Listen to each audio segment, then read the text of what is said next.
Oh, hello and welcome. Adam, you hitchhiking?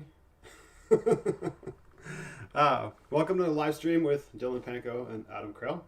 This one's about camping safety in bear country with an emphasis on camping in an Opus. Um, First things first, everything we talk about in this live stream, products wise, and the links, they're all in the description down below. So if there's a product you're interested in, you can support this channel. And at no extra cost to you, you can order the products. There's a laundry list of great stuff that we've been researching for about a week now. I think we've been planning this almost 2 weeks. So great stuff there. Also, if you can't make the whole live stream, if it goes on a little longer than you're able to stay for, this will stay live on YouTube for indefinitely. So feel free to make a timestamp and come back later and review the rest. Also, some of the products and rules and regulations we're mentioning are just general topics, but it is up to you, the viewer, to know the rules, the regulations about using some of these products or techniques mentioned in the particular area you're going to, whether it be a national park, a national forest, or a county park or regional park. So do your diligence. We can't cover every single place in the entire nation, so please look it up. Without further ado, Adam, you got anything you want to chime in with? Are you still muted?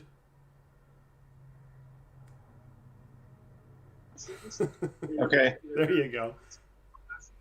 So yeah, we'll be going over everything for bear safety and camping with the Opus while overlanding.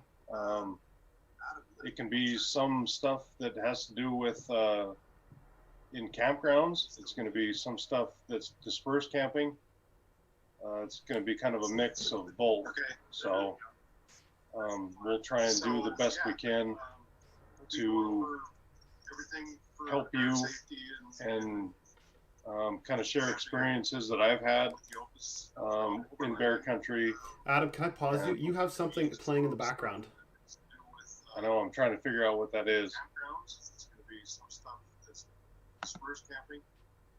It's going to be kind of a mix of both. It's okay. You know, whatever. There you go. Is that better? It's gone. Yeah, it's gone. There you go. Okay. So yeah, we'll cover a bunch of stuff. And I don't know if you mentioned this, Dylan, but because I was getting an echo as well, but we can, if you need to dip out, and this live stream is getting too long, check your timestamp, and you can always come back and watch it. This video is going to be up on YouTube forever, so we have a lot of stuff to cover and to get through. So also, before I forget the notes, so all the slideshow we're going to go through tonight, and Adam's and my like 4.5 pages of talking points and notes, they're available on my Patreon. So if you want to download all of them and go over them or use them as a note sheet, you can download those for as little as $2 a month, and it helps support this channel. So yeah, we have copious amounts of stuff to go over, and I hope we can get it done in a reasonable amount of time because it's hot in here. Oh, and just so you know, when you see me looking away, the way I have to answer the chat is with my phone. So if you see me looking away, I'm trying to engage with the viewers on the chat. So, so a little bit more background about myself. I'm dispersed camping like 99.999% of the time. Once in a while, I go to a campground. But most of the time when I go, I'm in a national forest, not a national park. And when you go to a national forest, a lot of species are hunted: deer, bear, and birds, and copious amounts of other things. So until this live stream topic came up and Adam brought it up to me, I really didn't have that much experience. So for me, this has been eye-opening, whereas Adam is from Montana and has done copious amounts of camping around bears. Excuse me. So I go where there's lots of bears, but they're not going to come into my camp most of the time because they're hunted. They're scared of people. They see a person, they think they're going to get shot at. Whereas Adam goes into all these places that are in the backwoods where he has encounters. Like we had some pictures during the slideshow somewhere out your cabin window, like right outside the window. So that's pretty cool. So you're going to get a little bit of diversity from the two of us. Adam has a lot more experience, whereas I don't have as much. Mine's mostly book knowledge, whereas Adam's a lot of practical knowledge. So we're going to bounce ideas and concepts off each other. We will be viewing the chat, so if you have any questions or comments, please throw them in there. We always love to learn new things, meet new people, so on and so forth. So anything else before we dive into the slides, Adam? I think we're good to go. Let's do this. So camping safety is we're going to be talking about everything from keeping a clean camp, preparing camp, to stay safe.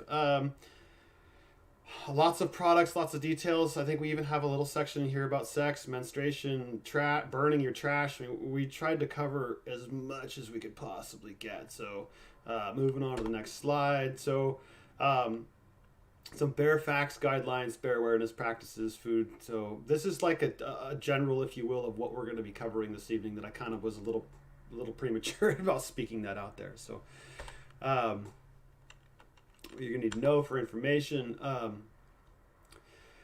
So there's always exceptions, variations to the rules. Research is your destination. Again, like we were just talking about with the products that are out there that we have listed in the description below. It's your responsibility to know that, is bear spray legal to use? I'd never heard of a product called bear bangers before, but they're pretty cool. This looks like a shotgun shell. It shoots out, makes a lot of noise, goes up in the air, and bang, makes an even bigger noise. But I don't know that they're legal here in the U.S. So Adam, there's a couple of, down here in, like, let's say the lower 48, there's two primary bear species. Do you want to cover what those two are? The black bear and grizzly bear? Some of the differences? Yeah, so the black bear is pretty much throughout the whole western United States, even into some of the eastern U.S. states, I believe, at this point. The grizzly is basically through Montana, Colorado, Wyoming, probably reaching down into Utah at this point. They're doing very well in their rehabilitation from being on the endangered species list. They still are. But there is a big debate, and has been going on for a long time, for pushing for a hunt of grizzlies.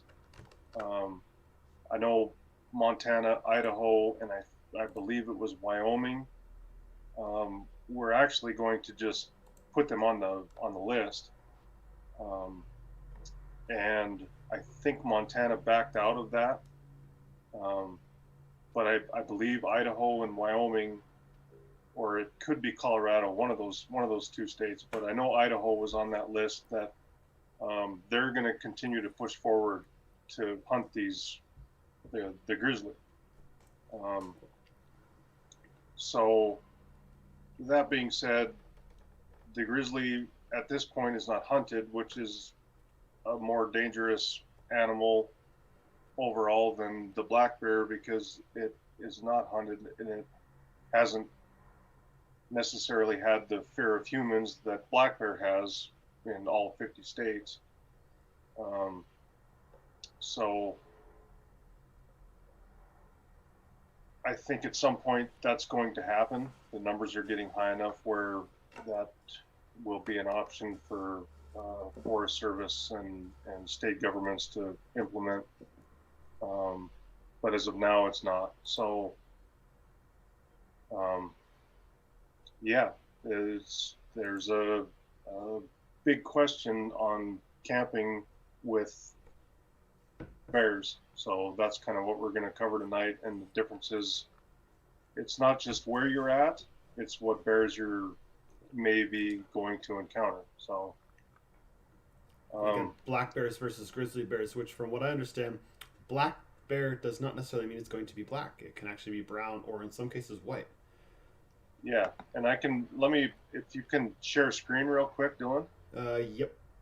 I have one up already of the, but go ahead, of the types. Let me get into... Just because it's good to know the difference, because what I didn't know was there's actually behavioral differences between a black bear and a grizzly bear. A black bear, you're going to want to be more assertive when you're like announcing yourself, versus a grizzly bear, you're just going to kind of be more passive and calmer voice and just kind of walk backwards. I had no idea. So being able to know the difference between the two is incredibly important. Um, just to spot them, because again, I had no idea black bear could be brown. I was like, oh, that must be a grizzly bear. No, doesn't work that way.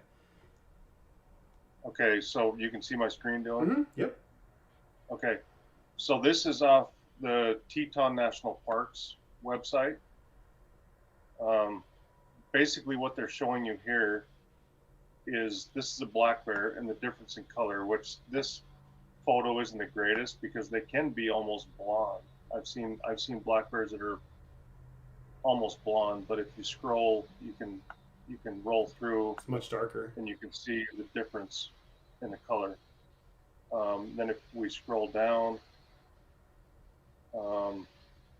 here they talk about black bear, no distinctive shoulder hump, face profile is straight from nose, tip of ears. Ears are tall and pointed, which is that's a big one. So if you look at this picture, you can see how long and tall his ears are. That's a big indication, as well as the no hump. Front claws, short and curved. That can be kind of difficult to tell if they're in the brush. But they are normally smaller than grizzlies. I've seen some very big black bears, so that's not an indication. And then if you scroll down to the grizzly, you can see that huge hump on his shoulder. mm-hmm. That's a huge indication that that's a grizzly. And a more pronounced forehead. It's not quite a straight line from the ears straight down to the snout. Yeah, and also the short ears. Those ears are obviously a lot shorter than a black bear, and it's mainly because they have the black bear has a smaller head because they're a smaller bear, so their ears aren't necessarily a different size, but their head is so much, a grizzly's head is so much bigger because their jaw strength is so much more, because they hunt meat more than a black bear does. That being said, I think it's like 70 or 80% of a grizzly's diet is vegetarian. They're really not a meat eater. A quick side story. We were having serious problems on our property we were across the highway from Glacier Park, and I contacted the bear specialist for the whole area for Glacier Park and the Rocky Mountain front, and he actually came up to our property and we did a walkthrough of our property, and we were seeing bears like almost every weekend. We were seeing grizzlies, and this was in the spring of probably 2015, something like that. And the first thing he pointed out is he said it's pretty obvious why you're having such a grizzly influx, because there's a camas root that grows, which is basically you can eat it. It tastes like an onion, like a wild onion, and the bears love it. And we could walk around our property and you could see where the grizzlies were tearing up the ground looking for the camas root and eating it, they produce a flower, and they were everywhere on our property that year. So that was the reason for the influx of major grizzly activity on our property. But yeah, they mostly eat moths and berries and roots. So not they also will dig into tree stumps that are rotten, looking for maggots and bugs that are inside tree stumps. So that's kind of something that you can look for when you're getting into camp, is evidence of bears being in the area? Are they ripping up? Do you see digs where there's been something digging? There's been something rooting around in the fire pit on a dispersed campsite. Tracks, scat. Those are things that you kind of want to look for. So, getting back into this website, they basically show you the difference. Here's the grizzly difference. So you've got the ears are short and rounded, less curved. They normally are bigger than black bears, and they are normally at higher elevation than a black bear. They like that subalpine type of terrain because that's what they're doing is they look for moths, and they're strong enough that they can pick up rocks and just roll them over, and where there's moths nesting or whatever you would call it underneath those rocks, they'll eat those moths. So yeah, that's kind of A big one of the difference websites I between the wanted two. to share. Let's I think it's pretty useful. let's go back into the cards and get back into like some camp safety and whatnot. Now that we have some idea, because again, I had no idea what the difference was between the two. So I didn't understand until I started reading some of the statistics that we'd found from Yellowstone National Park. Link in the description below. That bear attacks are pretty unusual, but you should avoid them and with precaution or use precautions when you're walking through the woods. Make a lot of noise. You'll find that walking through the forest or the backwoods or whatever in a larger group is a lot safer than walking alone as individuals. So again, I mentioned earlier that in the ground squirrels, bear burritos. Yes, Todd. Lost my train of thought. National forests. Again, I was talking about that in the beginning. That national forests, a lot of times the bears are hunted. So if they hear your car coming, they're going to be like running for the high hills. They're going to be long gone, get out of there. Whereas the national park, like Yellowstone, they're going to be absolutely everywhere. But it's all of our responsibilities as stewards of the forest to do things like not feed them. Because if they realize that humans are an easy snack, and I don't mean like us as individuals as an easy snack, but we provide them with easy snacks, then they're going to come to expect it and could become more aggressive. When it comes to the bears, though, another interesting fact that I found was that grizzly bears can smell 4.5 times better than a bloodhound. That's not a human, it's a bloodhound. And we already all know that dogs are what's used to find drugs in mail shipments and shipping containers and all these different things. So if they can smell drugs welded inside a piece of metal or something that's been packaged and then repackaged and then coffee surrounding it stuck in a box and mailed, you can only imagine how well a bear is going to smell it. And that's just the grizzly bears. The black bears are 7 times better than a bloodhound, which that's incredible. I thought that the bloodhounds already had really good scent. They can smell a person like 3 days after they walk through there. So imagine what a bear can do. So if you're cooking bacon, just think of how far that bear is going to be able to smell it. So when the bears, again, when they find human food, they start to lose their fear of humans because they start to think of, oh, easy food, easy pickings. So that might not be while you're in camp, might be while you're asleep or whatnot. So we'll cover some techniques to keep your food safe and secure, so that they don't start associating humans with food, because sometimes what will happen is bears will start breaking into people's camp. And then Fish and Wildlife or the Park Service or whoever has to either remove that bear or, what do they call that? I don't want to say kill it, but put it down. That's not something we want. What's that? It's euthanize. There you go. That's the word. Thank you. Yeah. Thank you for filling in the blank. So, again, it's all our responsibilities to not only protect ourselves, but to protect the bears, because in theory, Yellowstone, they were there first. So...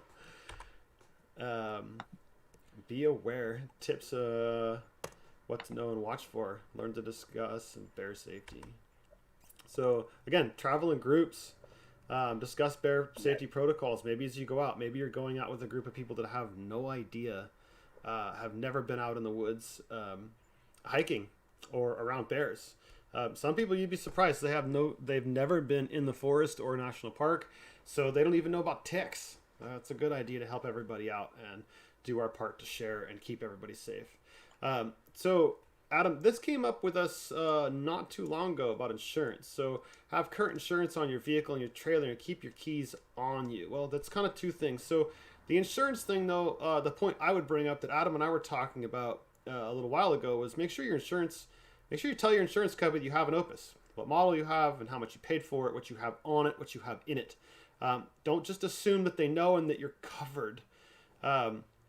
So I just got a letter a couple weeks ago by happenstance from my insurance company that said, hey, by the way, these things are not covered under your policy currently.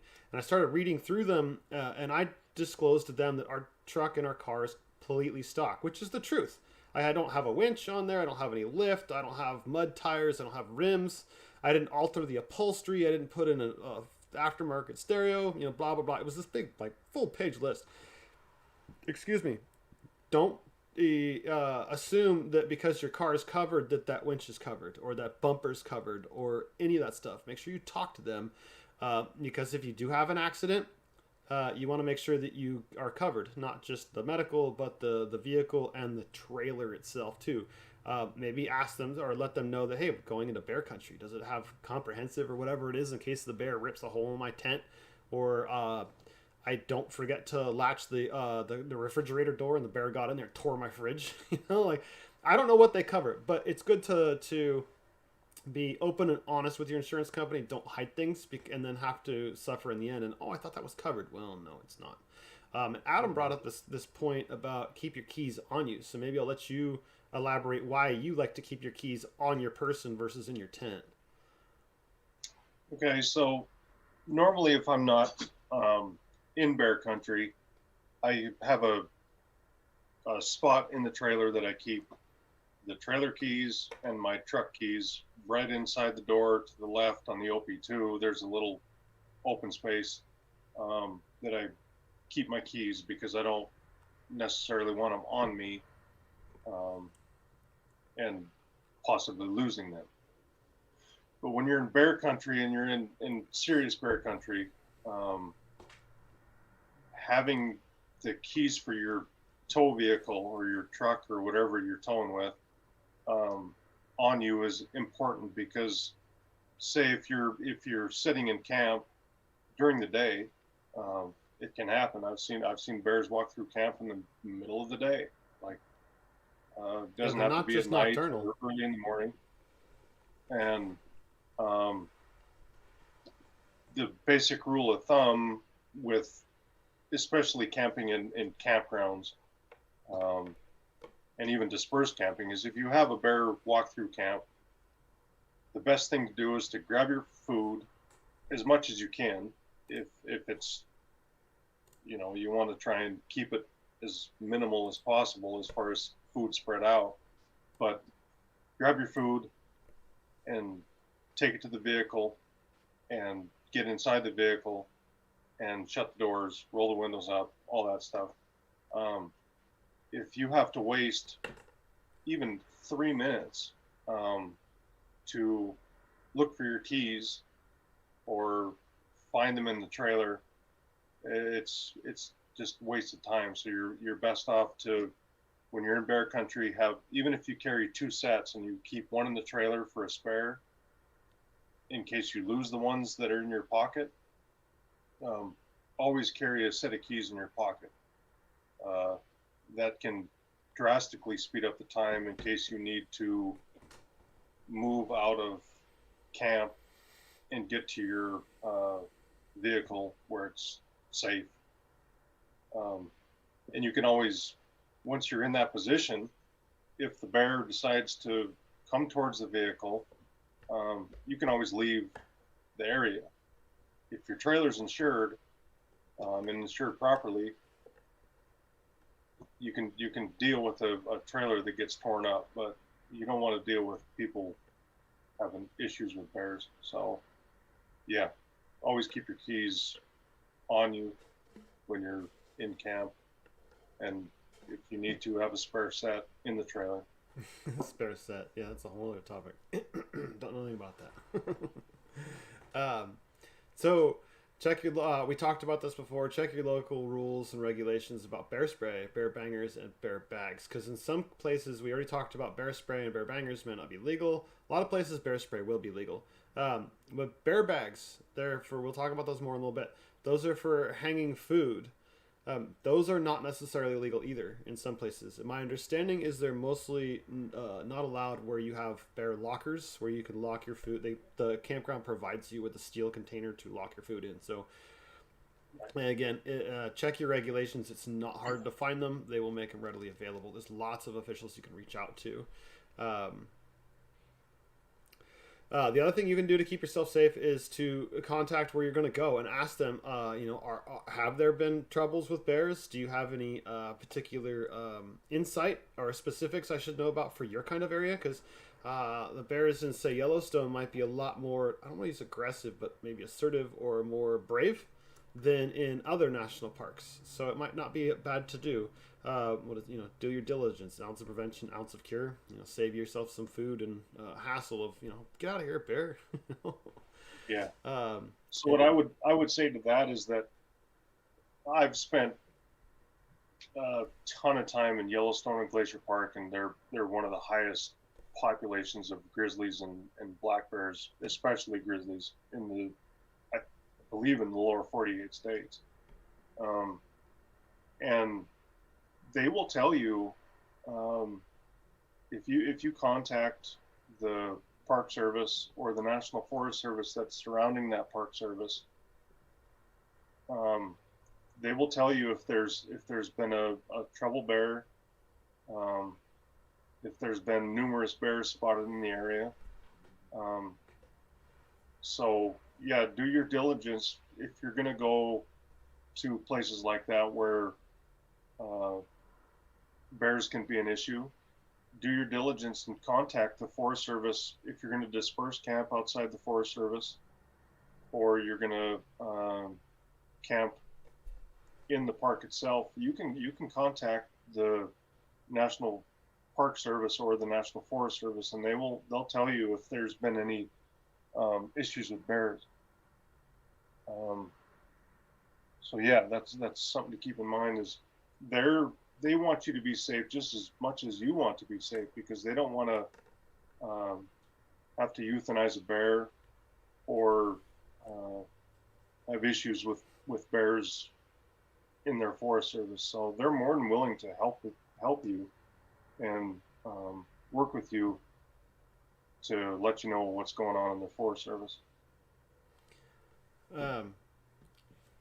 So Todd's commenting that while backpacking at Tuolumne Meadows, he was raided by a mom with 2 cubs. That can actually be extremely dangerous. From what I understand, that's one of the 2 most dangerous instances to encounter a bear is a mother with its cubs, but also if you get in between a bear and its kill, that's extremely dangerous also. Those are the 2 most common reasons they will come after you, chase you away, or actually attack you. And so let's throw that out there. So Tuolumne Meadows, are you here in California then, Todd? Out of curiosity. And it says you want to go disperse camping next year. We used to backpack, so we were aware of bear caution. So if you've got anything to chime in with, Todd, I would encourage you to throw it in the chat. We would greatly appreciate it.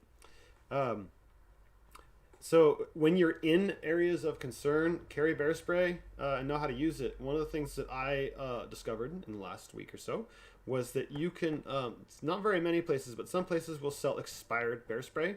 Also, you can get it from your buddies, or maybe you've had some laying around. Use that to practice before you go out. It's kind of like using a firearm. You don't want to buy one and go, well, okay, it's loaded, I know how to use it. Go to the shooting range and practice. Same thing with the bear spray. Learn how to use it. Understand what it's going to have a little bit of not recoil, but a little bit of recoil. Also, familiarize yourself with things like, I really don't want to be downwind. I want to be upwind of this stuff. So that is a good use to see. There's also, I wasn't able to find it on Amazon, but there are places that do sell practice cans. So if you want to experiment before you go out, do that, or buy a multi-pack. I think down in the description I have a 2-pack down in there, and it's not that expensive. Know how to use it before you get it. my understanding is, I don't really carry the stuff because where I go, bears run for their lives as soon as they hear your car coming. There's a zip tie on there holding the safety down. Cut that one off because you don't want to be looking for your knife or your scissors while the bear's coming at you to cut the zip tie off, then pull the safety off, and then deploy the bear spray. So again, practice makes perfect. You learn how to use it. As Todd says, yes, we got off easy. Other camps were completely cleaned out. Oh, San Francisco Bay Area. Adam's in the Bay Area, and I'm up in Sonoma County, north of Santa Rosa. So maybe one of these days we can all get together. I've been toying with the idea of doing an Opus outing for Christmas trees coming up. I don't know if I can do it yet, but if I do, I will be announcing it. We're all going to get permits and get together as Opus owners and go out in the forest, and I'll lead the group, and everybody can get a Christmas tree. The permit's only $10. So it says always have bear spray and air horn close at hand. So air horns are really good because they're lightweight, they're easy to carry, and they're extremely loud, very inexpensive. Bear whistles are good. I do have one in a link down below that's pretty loud, but one article I was reading and a YouTuber I was watching were saying that actually if it's not loud enough, and same thing goes with bells, like putting a bell on your dog. Bears are very curious naturally, that they're curious animals, so it can actually draw them in. So I would recommend an air horn, but also have the bear spray close at hand, and again, know how to use them both. Adam, any thoughts you want to add before I move on to the next slide? Yeah, I mean, we were talking about bear spray, so we can, if you want to share a screen. Go for it. Okay. Make sure we're on the right one. Okay.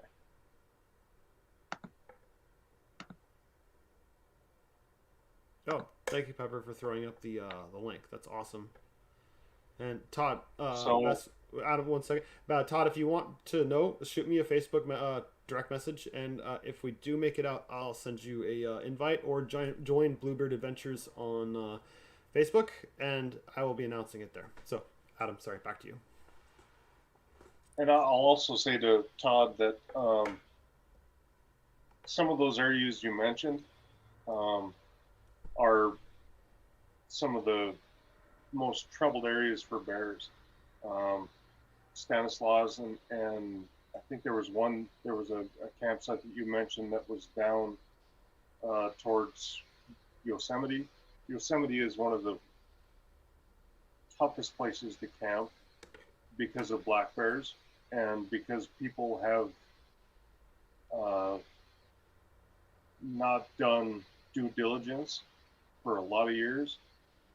It's actually probably worse in Yosemite than any other national park that I've been to, as far as bear trouble. It's not that they're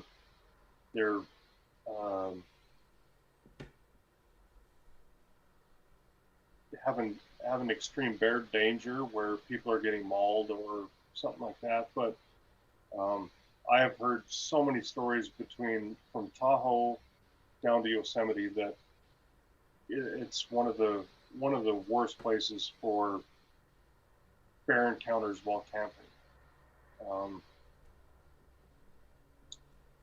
Yellowstone and Glacier Park doesn't happen very often at all. Like, it just does not happen. There are instances where bears come into camp, but they are strict about their rules, and they have been for, I think, longer than Yellowstone or than Yosemite because of the fact that it's a grizzly bear, and they normally, if they attack, it's not a good situation. So, and they learn their lessons early on. Yellowstone used to actually feed the bears. You could go to a trash dump in Yellowstone 30 years ago or 40 years ago, and they would actually just let the bears eat the trash. And they realized that at a certain point that was not a good thing. Bears were climbing on cars. Bears were trying to break into cars. And you're talking about a 500-600 pound grizzly climbing on somebody's car. So they learned real quick that that's not something that is working. So they got rid of the trash and got rid of the viewing areas where you could basically watch bears eat trash, um, and got real strict real fast. So it's one thing about these Yellowstone Park and the Grand Tetons Park, their websites um, are pretty good. They've been dealing with grizzlies and trouble bears for a long time. So getting back to bear spray, um, this just kind of highlights. This is from the Grand Tetons. Um, keep your bear spray accessible all the time. And a quick draw holster. Most bear sprays come with a canister or a holster that you can put it in. We do have a link for a chest one also in case you're wearing a backpack. There's a chest holster because also one of the things that I learned was don't keep it on your belt if you're wearing a backpack because the backpack usually has a belt that goes around it also, which will impede your ability to quickly deploy. So again, there's in the link or description, there's a ton of different bear products. Yeah. What I always did is on my, if I was, when I was backpacking and I was doing 3 or 4 days at a time in bear country, I have a North Face pack that I still have and I love, but it has a cross brace on the front. I could slide the bear spray through that and keep it on my chest, or I had a waist belt that I could slide the bear spray through the waistband of the pack, so it keeps it. You want it as accessible as possible all the time, and that goes, within camp as well.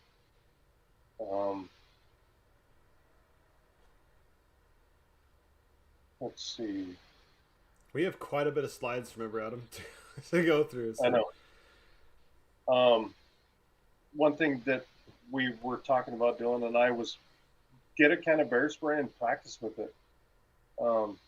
It's better to know how it works than you're not knowing what it's going to do. It does have a good amount of recoil, so they recommend that you use 2 hands.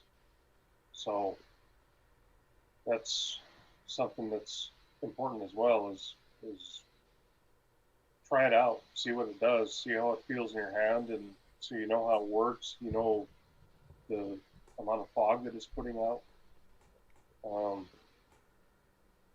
and just make sure that it's a good brand. UDAP is kind of the leader for bear sprays, so UDAP is a good brand for bear spray. This website, if you want to go back and look at it, it's Teton National Park. They have some good info on how to deploy bear spray, aiming downwind, obviously. So yeah, as far as bear spray goes, I think this is a pretty good website. They're really good information. If you want to email me that, I'll throw it in the description after the show, so that way people can thumb through it in detail. Okay. That'd be easy. So should we move on to the next slide? Yep. Okay, let's see if I can remember where we were. That's easy. So obvious signs to know bears are in your area. Scat, their poop, campfire dug through. Rotten wood on the ground that has been torn apart, like Adam was saying. A lot of times they'll go through a stump and look for insects because they're hungry. They're opportunistic. They'll take what they can get. So that would be a good sign. Secure your door at night if you feel safer. Well, in an Opus though, it's canvas, so that might be more applicable to your food storage locker and your car door. Although, as Tim pointed out, bears can open a car like a tin can, and some are clever enough to figure out door handles. It's just like a raccoon. They're really, really intelligent. So We can only give you what information we can and pray that the bears haven't caught up to us yet. They're not watching YouTube. Well, and Yeah. one thing I would say too that I've learned that I didn't know until doing a little bit more research that bears can actually recognize objects. So if there's a cooler in your car or a grocery bag, they've learned to understand that there could be food in there. So one simple thing to do is when you throw your cooler in your car, if that's your option, and I'm talking about a not your Dometic fridge, but your Yeti cooler or something like that. Um, or you have a dry storage bag that's um, got your dry food in it. Um, throw something over it because that can help minimize problems as well. Because bears somehow I've learned that uh, they can recognize grocery bags. So that's something to keep into account as well. So Todd was mentioning the Opus doors. So the doors on like the storage area, the fridge, and other things, we would highly encourage you to make sure that when you, so like I have the Opus light out there with brand new seals on it, and you gotta give it a pretty good heft with your hip and close the latch at the same time. But I've done it a few times and noticed that the little button you do to release it isn't always flush with the latch. So when I'm looking at it now, I've trained myself that once I close it to make sure that it is flush. If it's not, I give it an extra shove. But if I was going into bear country, I would lock it because it's not that hard for a bear to, that's a pretty good sized button. It's plausible a bear could use its nose to pop that button, or it definitely could use its claws to open that button.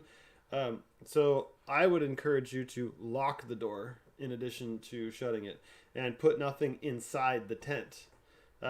It's also encouraged. Now we might be getting ahead of ourselves here.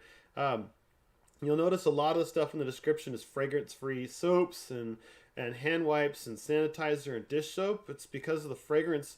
Even though it doesn't smell like bacon or sardines, it still is an attractive smell that might draw them in. So do not bring your perfumes or your chapstick or any of that stuff inside the Opus. Don't carry the scent in there. So hypothetically, if it comes up to the door of the Opus and smells around, it's not, the smell is going to either not exist or it's going to be smelling it from, say, your stove or your refrigerator. So don't bring any of that stuff in. And that also goes for deodorant.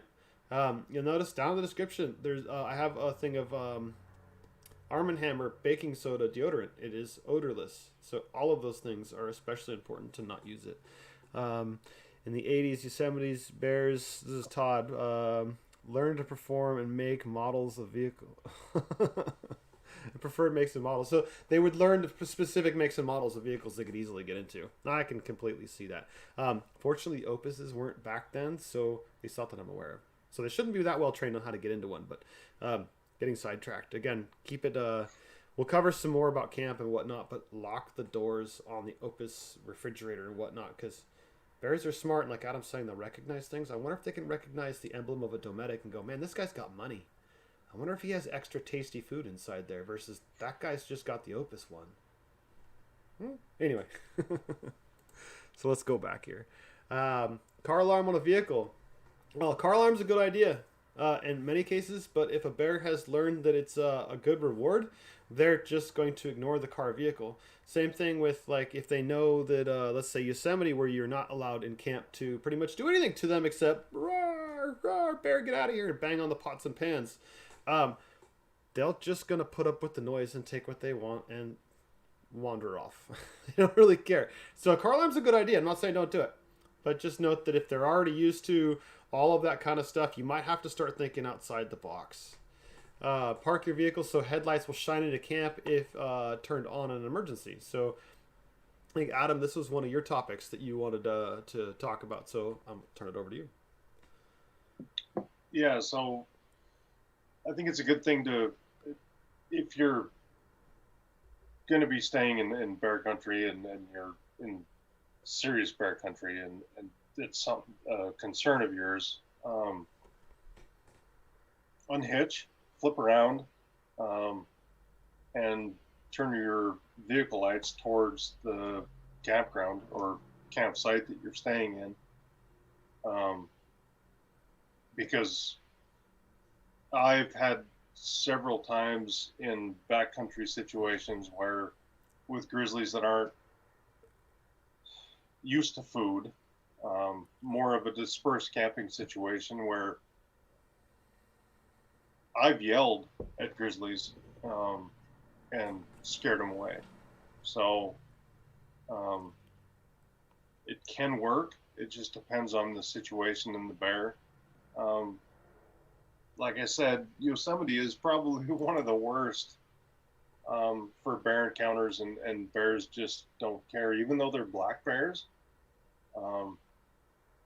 they're just more adapt to human food, and dealing with that kind of living off human food and using that as part of their way of eating. So, but it can work. Loud noises can work. It's definitely something that you can use as a deterrent, but don't necessarily rely on it. But yeah, headlights and almost every vehicle now, most every vehicle now, you can set up your car alarm. Not all of them, but that's a good thing to be able to use is your car alarm and the horn honking and lights flashing. That will deter a good majority of the bears. If that doesn't work, then you have your plan A, B, C, D, which is your bear spray, your air horn,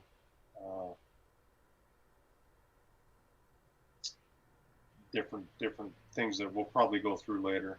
So, but yeah, definitely turn your car around and keep your headlights pointed at camp. It can definitely help. So I think this is another one of yours, Adam, though.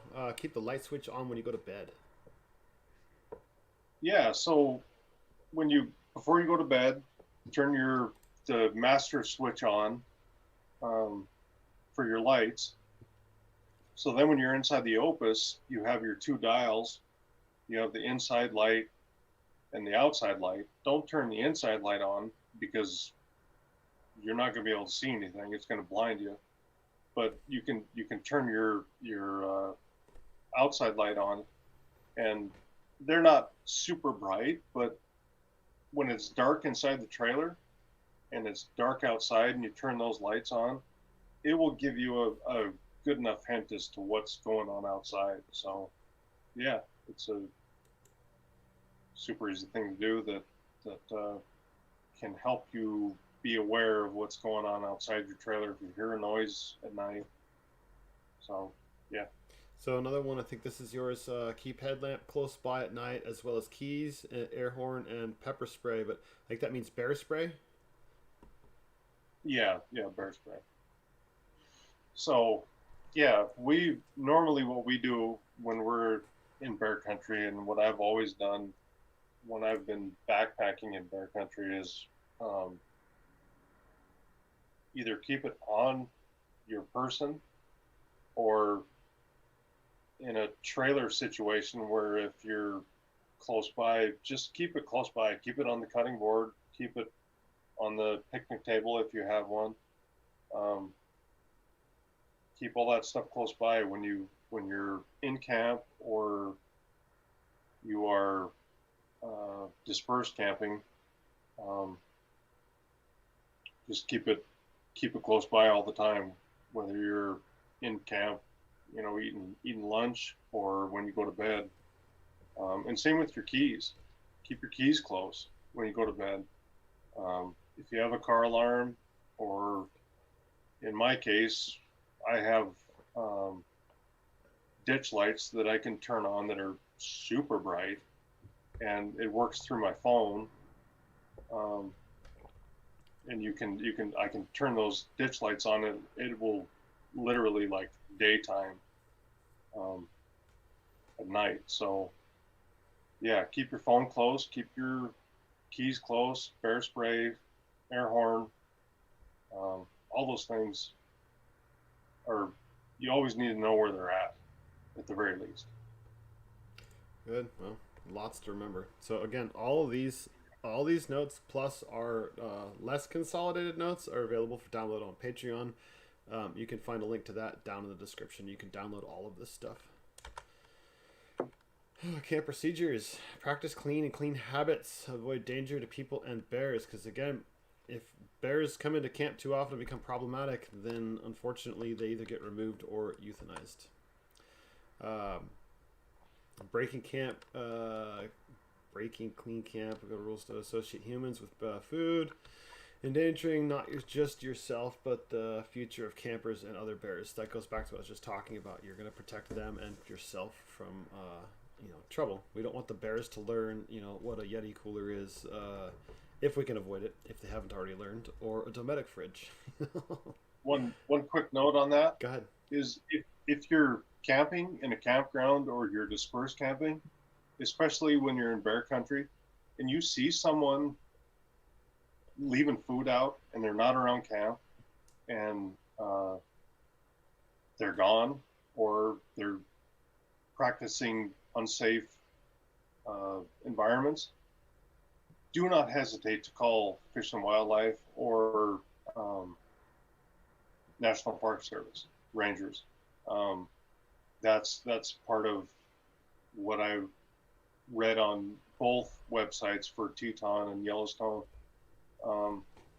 Don't hesitate, because it only takes one time for a bear to get into somebody's camp and eat food that was left on a picnic table, or eat food that was left out in dispersed camping, and it can ruin that bear, and eventually that bear is probably going to get euthanized. So, And that's not to mention the fact that some of the foods that we eat are not good for us, but they're not good for bears either. Like an example would be chocolate for dogs. It's just not a good combination. Same thing might apply for bears. And I'm not talking about yellow dye number 5. So some of the stuff is just not good for them. So there's multiple avenues or whatever to that, but and then minimize scent in your camp to make camp less interesting for bears, and that would go with keeping your camp clean, but also the soaps you use and perfumes. That stuff's going to linger on the ground. Just because you can't smell it doesn't mean they can't. Did we say the black bear can smell 7 times better or 7.5 times better than a bloodhound? So they're going to smell you for days. So just keep that in mind. And if you keep it clean, if you're eating like say trail mix, don't just grab a handful, toss it in your mouth, and because some of it will spill on the ground. A couple of peanuts, a couple of raisins, that's leaving scent and food in camp, and it may not be much, but it's still a reward. The bear is learning to associate humans with an easy meal, so just keep that in mind.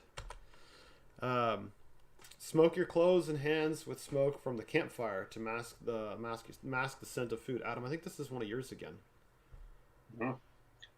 So what I used to do, when this was back in the day when I was bow hunting in the Gallatin National Forest, which is right outside of Yellowstone. I mean, just right there. There was a lot of bears, and we were camping in a tent, and we were doing our best to minimize scents, and not just for bears, but for hunting it, itself. We didn't want to smell like, freeze-dried lasagna the next morning we went out. So, and in all my time in the Gallatin National Forest, bow hunting for elk and hiking back in there, we never had an issue with a bear. But what we would do was, after we would cook, normally we would use like a jet boil, and we'd do like a freeze-dried meal, and we'd eat. And after that, we'd have a fire going the whole time. Stand in front of the fire. As you know, as everybody knows, with all the fires going on, that wildfire smoke is a very strong smell. So stand in front of the fire, hold your hands down in front of the fire, um, and do that before you take off the clothes that you cook in. Um, so that can help mask a little bit of the smoke or a little bit of the smell from cooking. It's not going to completely mask it because, like Dylan said, um, both black bear and grizzly bear have amazing scent. So, um, yeah, just that's something you can do. Just hold your hands over, and it's a natural smell. It's not a fragrance, But so it masks your it's smell not very something that well. they're going to be attracted to. And that doesn't mean do it while you're frying bacon. Yeah, Do it yeah, afterwards, just to be clear. yeah, yeah. Do it when you're done cooking, but before you go to bed. Hmm. So, and then take those clothes after you smoke them and keep them in a separate garbage bag or whatever you're going to use to store your dirty laundry. But And not it inside the can help. Opus. Every little thing can help. Yeah, don't store them inside the Opus. The other thing I would add to that is don't wipe your hands after your meal on your shirt or your pants. That's just asking for trouble. So yeah, lots of little things. Um, we talked Oh, about this before. Good.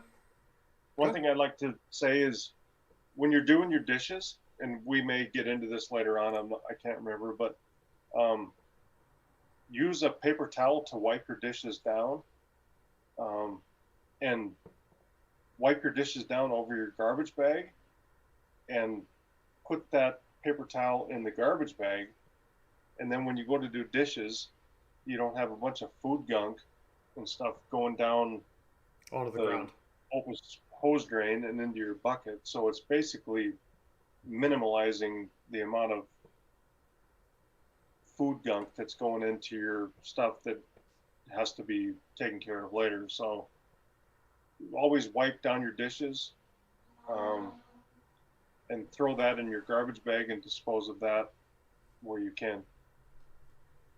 Absolutely. Again, though, what I would also what I was adding was when you're wiping, another reason to do it over the trash bag is so when you're wiping, the little pieces of food scraps don't fall on the ground all around your stove. Because again, it's Yeah. adding to the scent or adding to the aroma and so on and so forth. So I've mentioned before down in the description, there's fragrance-free hand wipes, dish soap, kitchen soap, deodorant, like a whole bunch of fragrance-free stuff that you should. We both highly recommend you use. Um, using those links costs nothing more to you, but it does support this channel. So please, because we don't get paid to do this, so every little dollar helps. But fragrance-free stuff is really important. Unscented deodorants, lotions, soaps, chapstick. Not, I mean, it wasn't something I even thought of until it was brought up, and I read it in the articles and was watching on YouTube. Chapstick, so that's another one. Also, scented clothing, soap, and dryer sheets. Some of those they're very even the ones that have that like forest fragrance and whatnot. It's still an aroma that if a bear hasn't smelled it, again, they're inquisitive, they're curious, they're gonna come. They might come over and check it out. So anything you can do to minimize your chances of a bear coming into camp, even if it's just a come investigate, find out it's not something they like, you don't want it to happen in the first place. So consider those, or it's a good idea to maybe just don't use a fragrance-free laundry soap and don't use the dryer sheets. Um, Another thing, just because a container is closed does not mean a bear can smell it. Now, we talked about this in the beginning of the live stream that drug dogs can smell drugs through coffee and other substances. They'll put the whatever drugs in containers and then wrap it all up and then stick it in another bag and then stick coffee in that or something else, that's a real pungent smell and then stick that in the box. Well, dogs can still smell that because as you're packaging it, little bits of the aroma of the, let's say, food get on the outside of the next package. So maybe once you're done packing, like this next one says, keep the outside of the bear containers and all other containers clean to prevent bears from smelling the products and food from a longer distance. Well, then also from a close distance. So when you're done putting everything in the bear containers, link in the description below, wipe it down, get rid of all that scent, and then throw that wipe or whatever you're using or paper towel into the trash and keep everything clean and organized. In the description below are bear canisters that bears can't chew through and they can't get into. So you can stick all your knickknacks in there, whether it be your toothpaste, because that's another one be very careful of. But also your granola bars, your cereals, all your food. You can stick them in those and seal it shut, wipe it down, and you're just doing everything you can to minimize the chance of a bear coming into camp. Yeah, and I would also say one of my points is take your time cleaning. Like, take your time. Like, it's better to take an extra 15-20 minutes to clean your camp when you're done eating, and make sure all food scraps are picked off the ground. If someone drops something when you're eating, just take your time. Make sure that your Opus stove is clean and the grill underneath is clean. Yeah, we're gonna get to all of that here in a little bit, just because again we had a lot of slides to go through. Okay. So moving on to the next stuff, we just talked about this. Close and lock the Opus storage doors because a bear could open one and get in. So we just talked about this again. We're we got a little ahead of ourselves here, but lock the doors on the storage, lock the door on the fridge. And well, you can zip the door closed to get into the Opus itself, but try not to bring in the clothes that you wiped your hands all over and cooked bacon with and that stuff outside, trash outside. Only bring in what we say, your headlamp, your keys, and your phone. That kind of stuff, totally cool. The Opus door seals are very good, but a bear can still smell food inside. That goes the same thing with like the odor-proof bags and the bear canisters. They can still smell what's in there. So just keep that in mind. If you have a bear canister, maybe consider keeping it outside the Opus and wiping it down so that, the bear might try to get into it, but he's not going to rip your Opus apart to try and get in there. He might roll it around and make a lot of noise, but eventually he's just going to give up and walk away. And again, going back to the insurance, make sure that you're honest with your insurance company and tell them what you have and what you're doing so that if you do have an incident, whatever, it's covered and you will get reimbursed and you're not out of pocket for that stuff. We just talked about this also. Don't bring food, drinks, fragrant hygiene products inside your Opus. That canvas is not very bear resistant. It's not made out of Kevlar. And I know the beams are puncture proof, but I don't know. A Grizzly might get through to one of those. So, have a small travel bag for toiletries that can be easily removed. So, hypothetically, you did brush your teeth and whatnot inside the Opus, but you can easily have them all stored in one container, remove it, and put it either in your vehicle, the bear storage locker when you're in the campground, or whatever. So, Adam was just talking about this, about wiping down your dishes for Opus or RV users. Well, the Opus 15, as far as that's quite the RV in my opinion. The drain hose, gray water tank, and clean the sink before departure. The drain hose, we actually talked about you just mentioned about the bucket and the sink. With the drain hose, we talked about this last time we were camping and how it's ribbed and will actually gather food particles and grease and whatnot. So I don't know if you want to spend a second on that one, Adam, talking about maybe keeping it clean or what other people have used. I think you mentioned some people have changed out the tube for a different kind of tube. Yeah, so basically, before we're going to West Yellowstone, we're going to be in Yellowstone Park in the Teton National Park, coming up here in about 2 weeks, and that's kind of why I got this idea to do this stream, and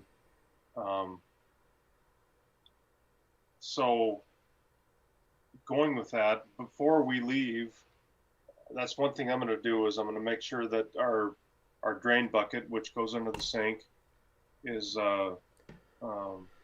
pressure washed out, cleaned out, and same with the sink hose. Make sure that it's clean as I can get it, I think what I'm probably going to try and do is pressure wash.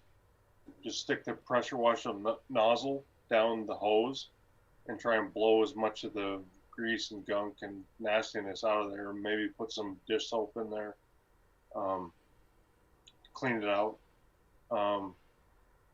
But yeah, it's those two things are pretty important because that's kind of goes back to what I was talking about earlier is making sure you wipe off your plates and your bowls and whatever you're cooking with and put that in the garbage bag instead of running all those chunks of food down the hose and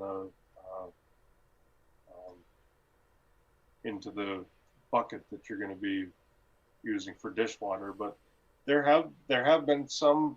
I think I've seen at least one or two different posts where people have converted their ribbed flexible hose to like a PVC style hose. I haven't looked into that all the way, but it does seem like it would be easier to get clean if it's a smooth inside of the pipe other than it's ribbed where all the grease and smells can get trapped. So there are options that I've seen on the Facebook group where you can use PVC and kind of glue it together and find the right size fittings and just kind of it'll stick up underneath the sink and then when you're done, when you want to clean up, I'm sure it's probably an easier cleanup than using the ribbed hose. And that again, we're talking about the Opus trailers because the Opus sink drain is a ribbed hose that, in theory, could catch a lot of grease. So Adam's saying you can change it out for a piece of PVC, so it's smoother, easier to clean out, which is a great idea. So we're going to learn some modifications while we're here too, huh? Oh, oops, I got the wrong one going here. There we go. Let's see, we covered all those. So moving on to food and cooking, keep it clean, create a low scent zone. So when it comes to hanging food, that's what good trees can be hard to find. If you're thinking about hanging your food, again, it's not going to be legal in all places, or I don't know if legal is the right word, but anyway, you might not find a tree that's got big, wide branches that stand out that's easy to throw a rope over. So that's something to consider. Also, we're going to cover an article here just a bit about Pepper found an article where a group of girls were out camping and one was throwing the rope over the branch. And unfortunately, another girl was setting up camp, and when they went to throw it over and pull it down, the whole tree fell over and crushed this girl. So there's some safety concerns when it comes to hanging food. Not just pulling over a tree, but a branch could fall down. But also, as some people have pointed out, when you throw the let's say a bag of rocks attached to your rope, you go to throw that and you're stepping on the rope, it could bungee back at you. So be aware, learn some techniques, watch some YouTube videos on the proper way to hang food. I believe we also have, let me pull this up here. Yeah, here it is. A clip here about you want to keep it away from the trunk. You want to keep it down from the branch itself and a certain distance off to the above the ground. I think there's another one here. Let's see here. There's some bear stuff. Well, I had one here somewhere. Well, there was one where a guy was actually standing underneath the bear bag and he could actually reach it. It's like, there's not much point in something like that. You're not serving anybody any good by having that there, because it's a bear could just, bears are tall. They could reach up, pull it down. Yeah, I was just talking about, so know what you're doing so you don't hurt yourself or someone else. A bear can actually send a cub up because they can climb trees really well. They can send the cub up to bend the branch down or try and reach down and pull get a hold of the sack. Well, if the bear pulls the branch down, in theory, then possibly they have the food. But also, what if the cub falls? It could get injured. So again, not a good idea. So study how to do that. Use a bear locker whenever possible. Great idea, because they're extremely difficult to open. Otherwise, use a bear bag, bear canister, or an Ursack. I had never heard of an Ursack. It's a Kevlar bag. There's a gentleman on YouTube that did a video where he actually he put sardines in his ursack and hung it from a tree at about 5 feet off the ground. And this bear chews on it and is pulling on it, and the bear was actually able to puncture it a little bit, but wasn't able to get inside the bag. So the downside with the ursack is your food, if they can reach it and get a hold of it, is likely to get crushed. But the bear is not likely to get that reward of the food inside. And the reward is what you really want to avoid. Because again, if they get the reward, then they're associating humans, the ursack, whatever else with, easy food. So the ursack is a Kevlar bag that's extremely difficult to get in. And I think a bobcat went after it, a raccoon, and some kind of, it was a marten. The marten came back like 2 or 3 times. They were able to get little bits of puncture wounds in the bag, but they were not able to get the contents. In the end, the bear was there for about 4 minutes, gave up, but before it did, it actually was rubbing the oils that were running through all over its head, and then just took off because it couldn't get the food that was inside. Link in the description down below if you want to see the bear bags, canisters, or the ursack. They're really pretty cool. And never eat where you sleep. We do have a slide coming up on camp setup, so I'm not really going to go into that one quite yet. Oh, here we go. So setting up camp, you can see in this slide here that Pepper was awesome enough to make us.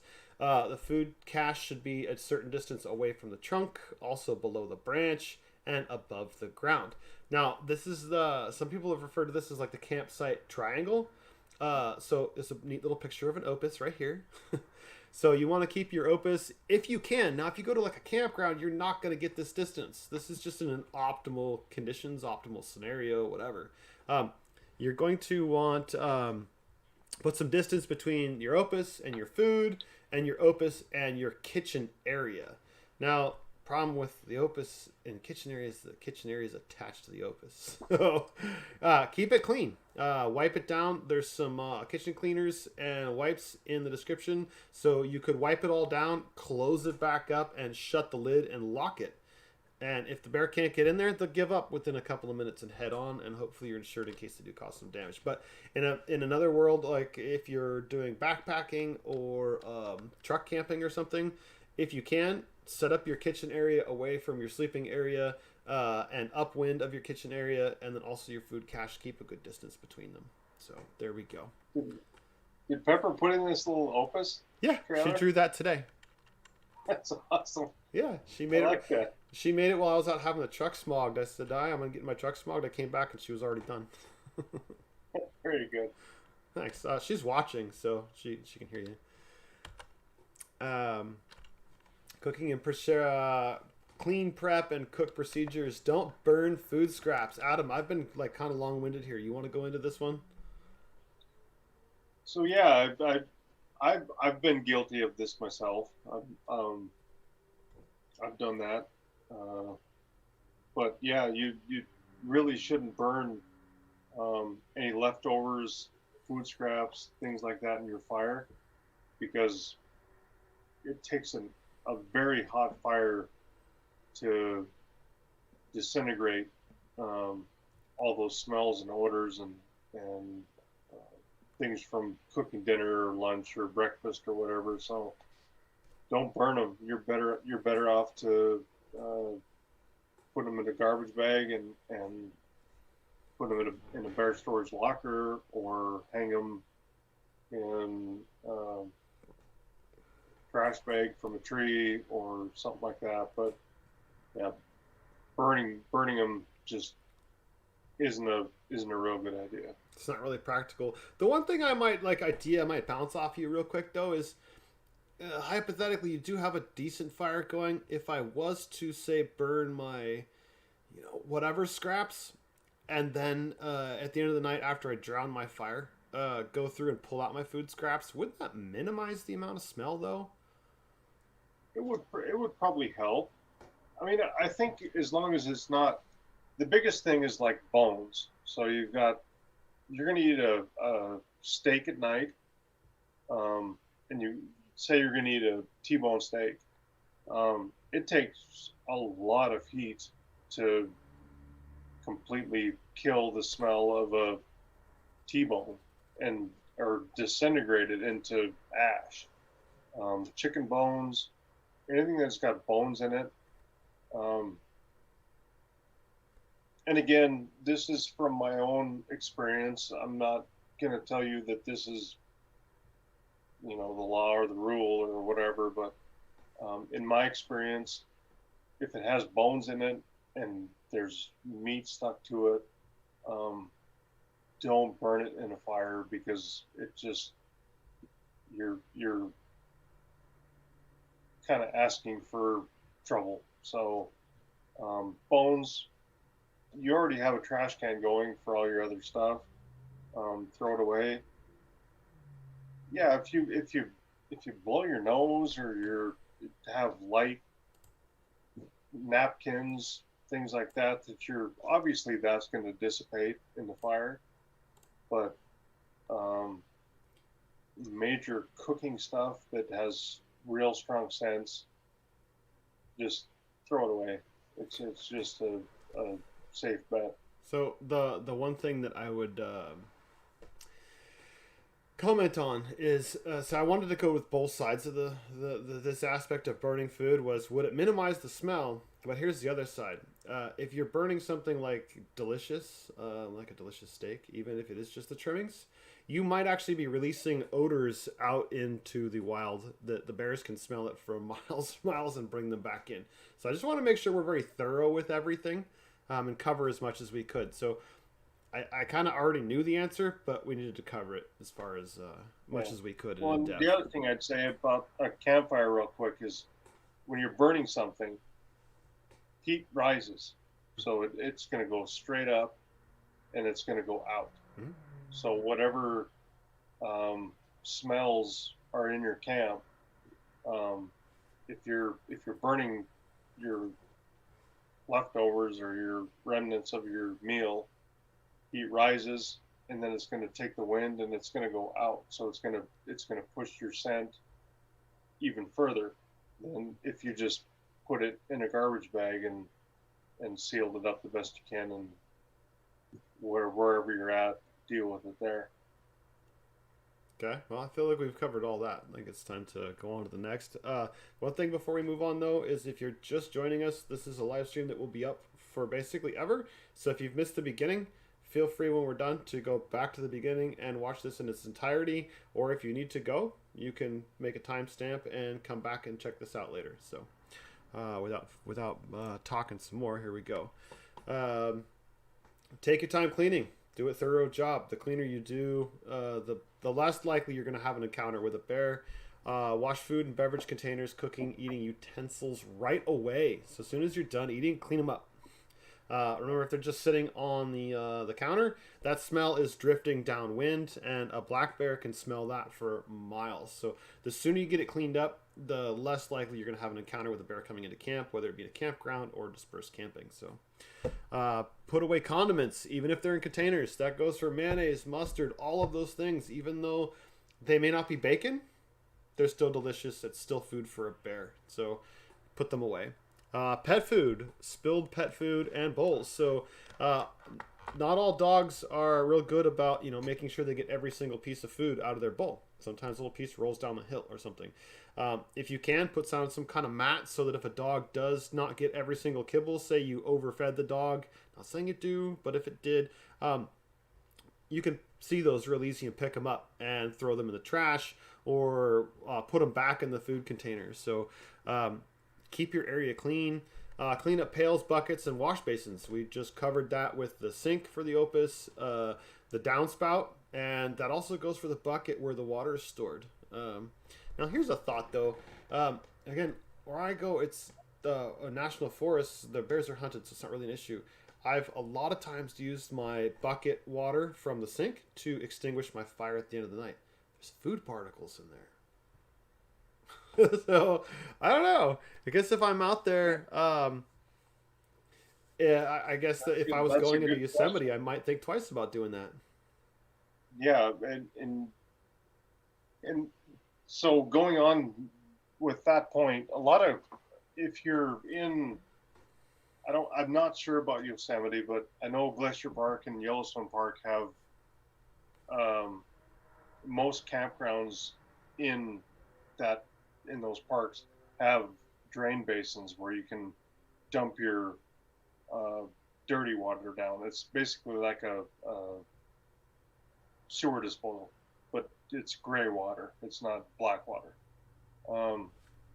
So utilize those. But yeah, I mean, if you're that's a good question. I think that you'd probably be better off. If they don't In have my those, opinion, the place to dump the water, I mean, what is another idea to do with it? in my opinion, living with bears for most of my life, I would say dump it in the fire. Use the fire to put it out. Yeah, I can't think of Because what else to do. So yeah, any coals that are left in there are, and that goes back to making sure your dishes are clean, and it's just very small particles in your waste bucket. Um, yeah, I would say you're probably better off using your gray water to extinguish your fire, and the coals can maybe help burn up some of that stuff. Than just dumping it out in the middle of, you know. And my rule of thumb, if you can have a campfire, dump it like at least 100 yards away. Um, Take your time and get away from camp and dump it. Don't there dump you it go. 100 if you're yards is not a bad dispersed idea. camping. But keep it Yeah. away from waterways, lakes, creeks, streams, Yeah. all that stuff. Don't pour it anywhere near. It's at least 100-foot rule, but I like to go for the 400-foot rule. Just stay away. So we already covered this a little bit. Wipe down stoves and cooking surfaces. Do it expeditiously. Get it done right away and thoroughly. And like I mentioned before, consider closing up your. If you're in like Yellowstone where there's bears everywhere, consider closing the sink and the stove in the Opus and latching the lid and locking it. It doesn't take long to do it. You got to unhook the hose, but or the drain hose and the water line. But if it saves you from having to get up in the middle of the night and go away bear and launching your horn or letting what do you call that, exhausting your horn, whatever, using your horn, or setting off your car alarm, waking everybody up, it's not a bad idea. So just food for thought. Put away used cooking grills. I do have in the description some unscented grill cleaner. So again, it's something to consider. One thing I've done in the past, but again, I go camping where there aren't many bears, is I'll stick the grill in the fire to clean it off. But as we just talked about, you could be releasing delicious odors up into the, I don't want to say atmosphere, but up in the air that are going to carry downwind and attracting more bears. So consider using a grill cleaner, a grill brush, and so on and so forth, but do it expeditiously. But be careful, like we were just talking about where you do it. Maybe do it over the garbage pail. When I go, I like to bring those contractor bags, which they're like a 3 mil plastic, so they're super tough, super durable, but the opening is huge too. It's not like those kitchen bags. Like I have in my kitchen, it's like a 20-gallon bag. The opening's, it's not that big, versus these contractor bags are massive. And typically what I'll do is carry it around because it's so durable in the back of the truck when I'm overlanding. When I come to a trash can, I'll empty it out and reuse it. So just a thought there. Don't wipe hands on clothing. We were just talking about that. Don't take your bacon hands and just wipe them all over your clothes. Not a good idea. So only cut and prep food in the kitchen area and clean it up right away. So don't go over to like the picnic bench. I know a lot of times you want to be social and hang out. But if you're in, I know I'm broken record here, Yellowstone versus dispersed camping, you're going to have to weigh where you're at and the bear population. But if you're in a heavy bear population, consider doing all of your prepping in one area so it's easy to clean and keep track of. Because maybe if you're here, there, and everywhere else, you'll forget about one spot, and now that one spot smells. Or not smells, but consider planning your camping menu and avoid things like bacon and fish or sardines. So consider more like heavier on the vegetables, and maybe do something that's not quite as marinated as far as the meat. Try to think ahead of, it's not going to be as tasty, but it's not going to be as aromatic, and it's not going to carry downwind as much. I don't know if you have any, again, getting kind of long-winded here, Adam. What do you take into account your menu when you're going to go into a place that's heavily populated by bears? Yeah, we are. I mean, like on this trip that we're going to do in a couple weeks, uh, Charmaine, my girlfriend, wanted to do lobster, and I thought Oh, yum. it's delicious. Um, and she is an amazing cook, and she Hmm. does some amazing stuff with food. But um, we have to consider where we're going to be, and we can do that. Um, because it's going to take us, a day or two to get up there, and a day or two to get back. So if you want to have a meal like that, do it beforehand. Um, cook the lobster or the fish or something. You can pack whatever you want, but cook it before you get to serious bear country, and you're fine. Just make sure you and clean up after yourself, and make sure that those scents are minimized as best as you can. I Yeah, mean, don't no, you don't have to starve by any stretch, and you don't have to yeah, live off just vegetables or salads. We're not saying that. no, Just take it into consideration when you're planning your menu. That maybe avoid those couple of examples and some of them that are similar. Oh man, bacon though. Oh yum. Lobster. Jeez. Now I want to go with you guys. Like you want to come with us? I'm like yes, but I don't know if I can. But now I'm like God. What else has she got we'll planned? we'll we'll still be eating well. So Oh, I'm we sure. got we got plenty of. She's got plenty of good recipes coming up. So Yeah, I I can't know. wait for camp food. If you must prepare fish, clean them far away from camp.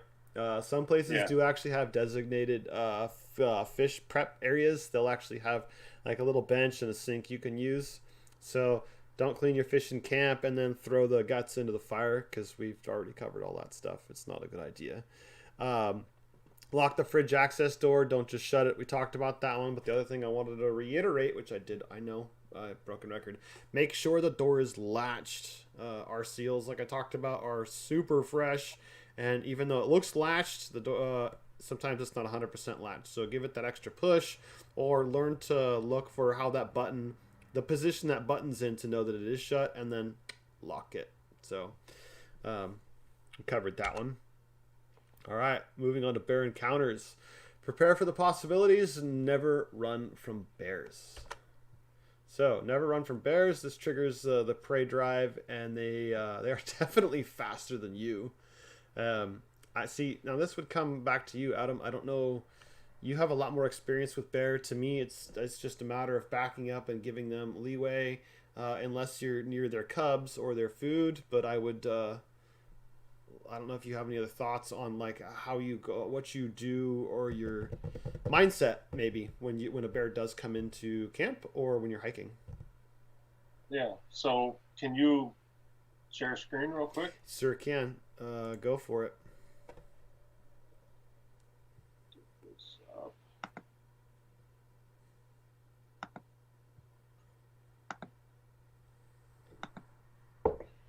so um, this is taken from Outdoor Motives, which um, information seems pretty good. Um, they're talking about bear encounters and basically uh, understanding um, bear language. So you can highlight this. Can you make your text a Um, little bigger? yeah,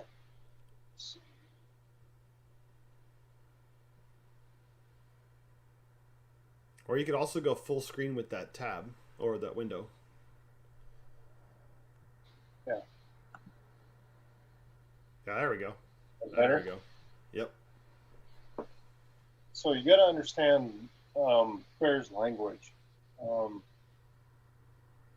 they they are a lot like a dog, um, an aggressive dog, you can say.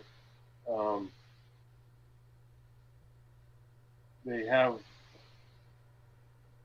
even if a bear stands up, it doesn't necessarily mean that they're being aggressive towards you. They're curious. Or gonna charge. So yeah, don't run. Um, I don't know how many bears I've had stand up and um, look at me just to smell the air. Um, Grizzlies are a little more intimidating than black bears. When a bear stands up and is looking at you, um, that's a little more intimidating, but it doesn't mean that they're coming after you. So don't freak out. Don't um,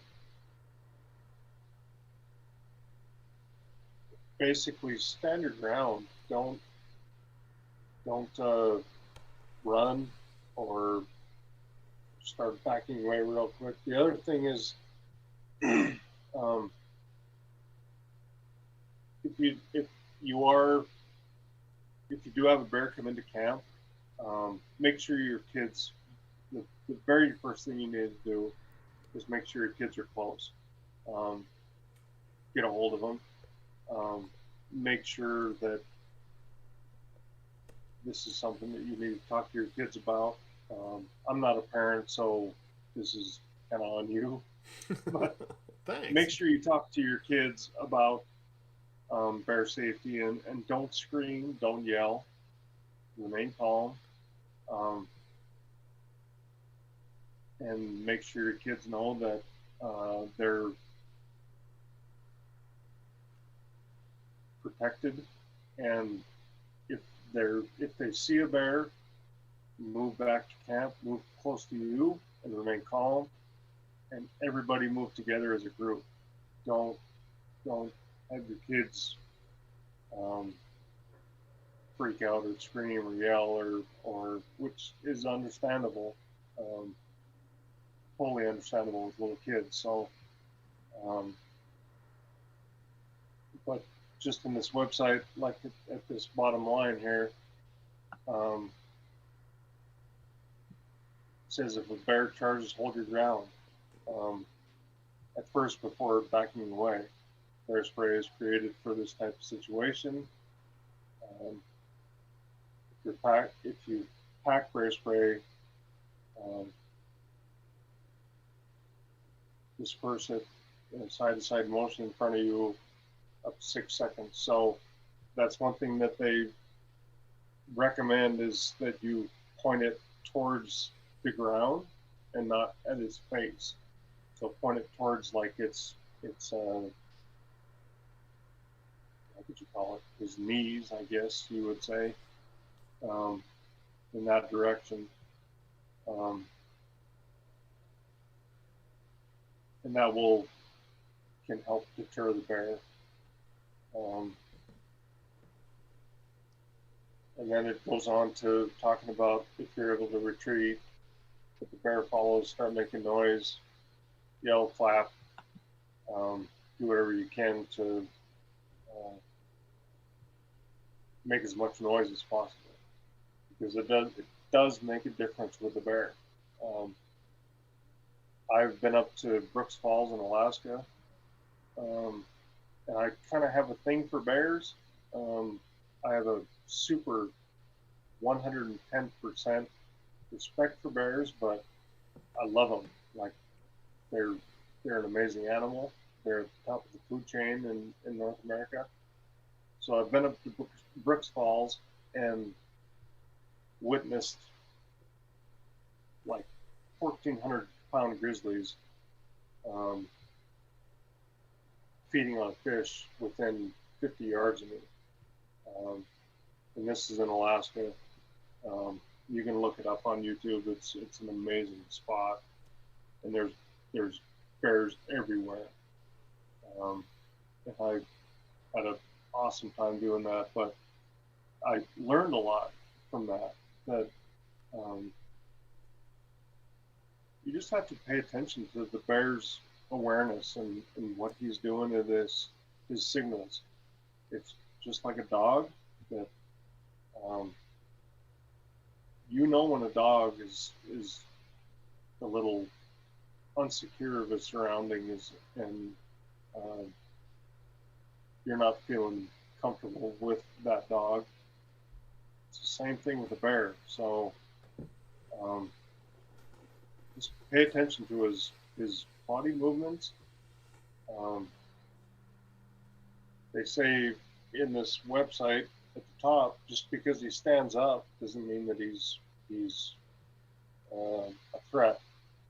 He may just be curious. So just remember that, and yeah. One of the so you'd mentioned like a dog. You know, we mentioned behavioral stuff like a dog because we're all familiar with them. Doesn't mean they're necessarily the same animal or the same behavior, but a couple things that I learned in my research this week is if you see a bear like panting or its mouth open, it's likely stressed, and that's a good thing to take into account. That hey, maybe this is a situation that I should probably leave, not run, but walk away rather than stand and fight. Also, I watched a video of a bear, and they were talking about bear aggression. This bear in this instance was like lunging up in the tree and breaking off a branch and then getting back down, and then doing lunges at a person, and then running over another tree and just kind of pushing on it. That's a sign of aggression. That's a sign that it's probably be ready to use the bear spray. So you can find a lot of videos on YouTube. I was shocked at how many are out there on watching a bear climb a tree to watching behavioral examples of the bears. So I would encourage you to do some surfing and check some of that stuff out and just be in the know.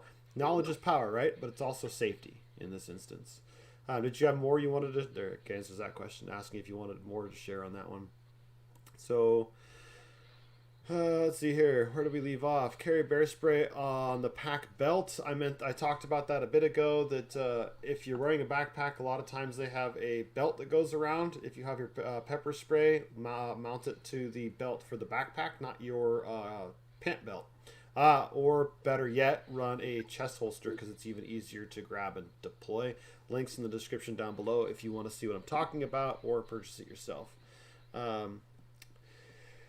Let's see here. We talked about this too. Is you can buy a canister of test spray, or you can look for expired bear spray. You can also ask your friends if they're backpackers. Likely they have a can laying around of expired bear spray that you can just use in the backyard. Just go ahead, spray it around, and learn the recoil, the feel, how the safety works. All those kinds of things are a good idea to consider. It's also a lot cheaper than the real thing, as the notes say right here. So again, or we actually have mentioned this. I think Adam was talking about too. Call a relevant National Forest Service or National Park as soon as possible or afterwards if you have an encounter with a bear. And that doesn't just go. That it goes for somebody leaving food out, a bear coming into your camp, but also in an absolute worst case scenario. Say you're out hunting and a bear comes and does charge you, and you discharge your firearm and injure that bear or fatally kill that bear. You need to report that right away, right away. That's bear getting into your camp is not too big a deal, but if you do injure or kill a bear, even if it's in self-defense, you need to call them right away, because if you get caught, you don't call them and they do find out, it's a world of hurt. Because you were saying grizzlies are protected, right?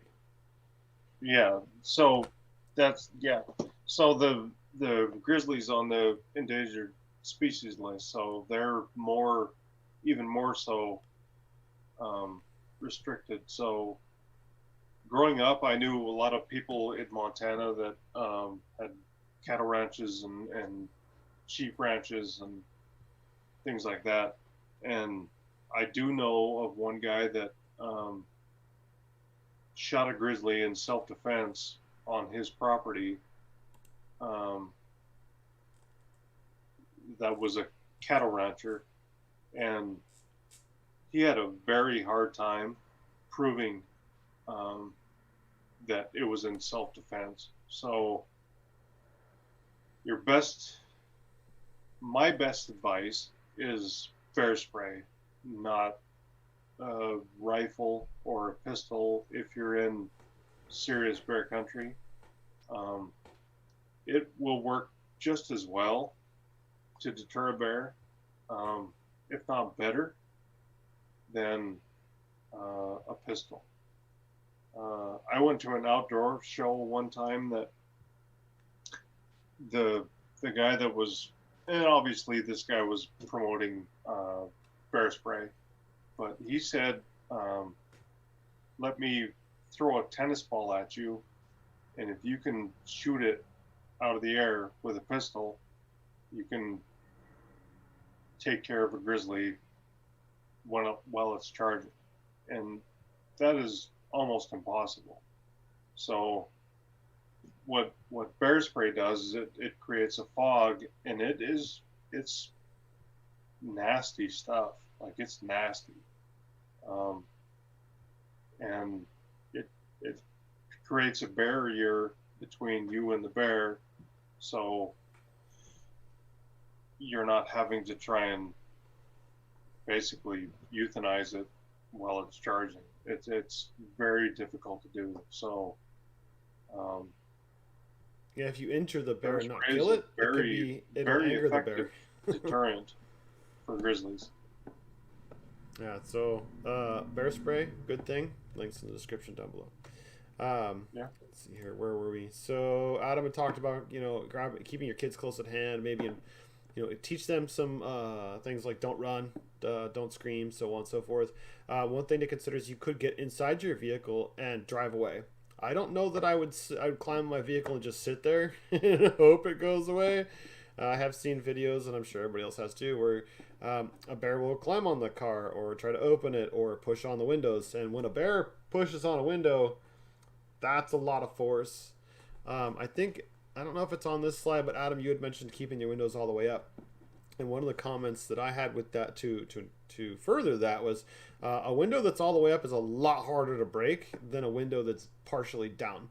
The frame all the way around the window will increase the window's strength because they're curved, and we all know that curved things are stronger than flat things. So, again, I would probably start the car and drive away. That's just me, though. I don't know if you have any other thoughts on that one, Adam. Yeah, I mean, if I was in a situation where a bear was even coming close to my car, there's no question I would drive away, and even if you drive away and turn around and lay on the horn, but yeah, I definitely wouldn't sit there if the bear was coming even even anywhere close to my vehicle. I would be moving. Mm-hmm. Yeah, you can always come back. If your car still operates, you can always come back. You may have a trashed camp, but if you kept a clean camp, likely it's going to be just fine. If you have an encounter with a bear away from your vehicle, plant yourself and stand tall, like we were talking about. Make your body appear as big as possible. Face the bear and present as loud and dominant. Shout, clap, use your air horn or whistle.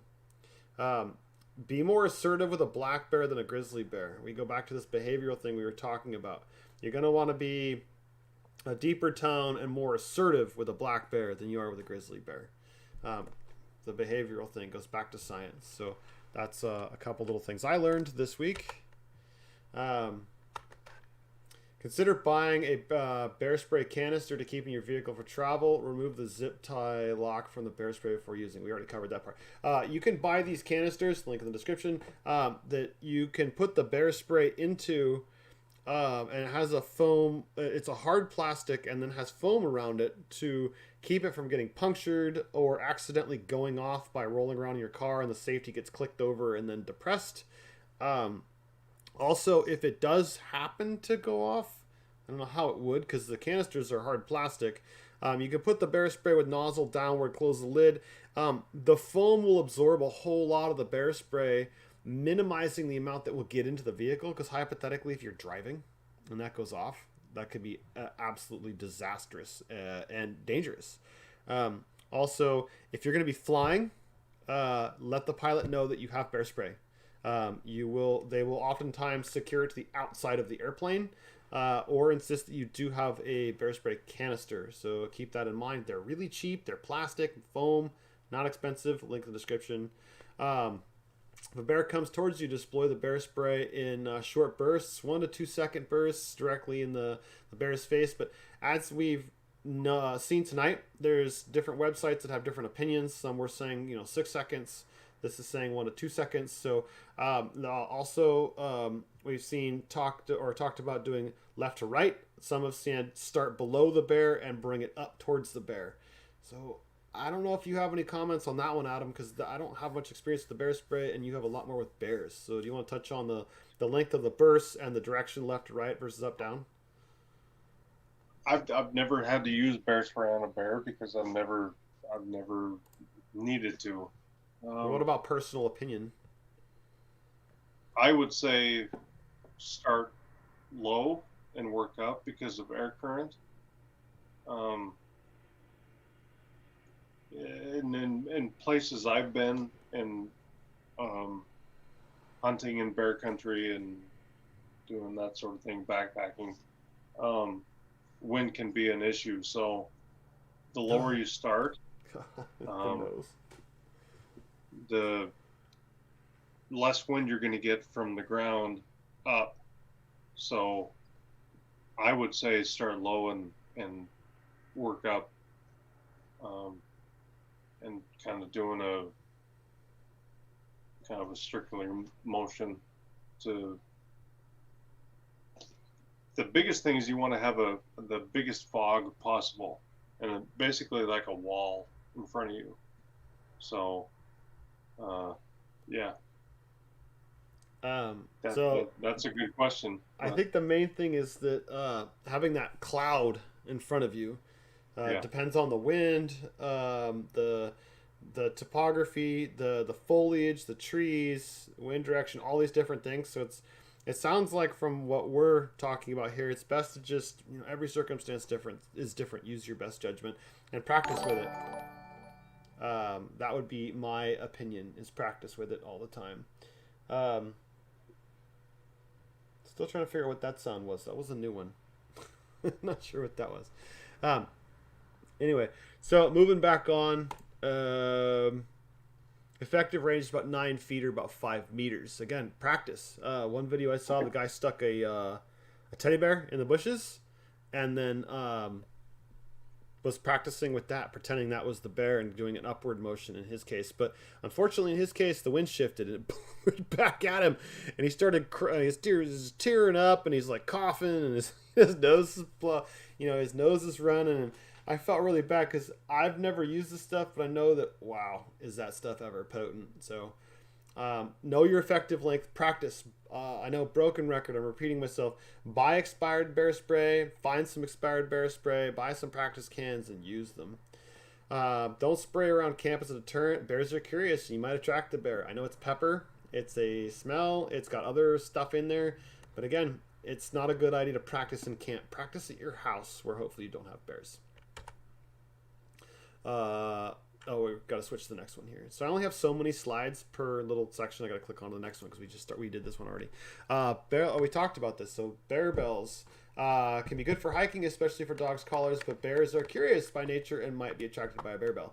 So I would be more inclined to use a bear bell when I'm more worried about like mountain lions and bobcats and whatnot than around the bears, because I certainly don't want to be attracting them. However, you don't want to startle a bear. That would be bad. So I don't know. You don't. Adam, do you got any thoughts on, like I said, you don't want to startle them, and you don't want to attract them. So